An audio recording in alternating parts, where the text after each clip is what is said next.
And here is student sample 2. So again, more locks, chains, more metal. All right, so obviously, if you know anything about Photoshop, the intensity of the color has probably been brought up a lot in these, but since it's already a natural kind of a bright color anyway, saturating the colors in Photoshop is a really good idea for Rust. So if you haven't ever done anything with saturation, play around with your saturation levels in Photoshop for this particular project, especially if you have pictures of Rust. It's going to be really compelling. A bad idea for this sort of photo would probably be to edit it in black and white.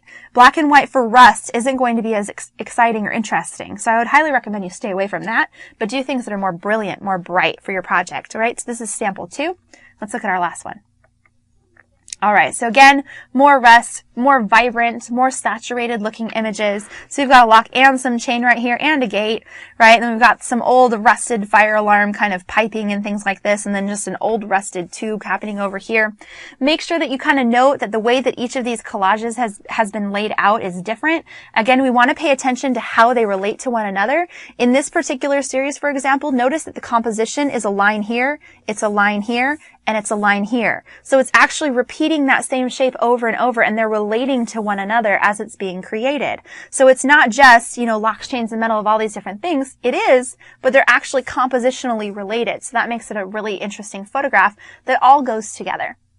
Thank you so much for watching. This is Educator.com's AP Studio.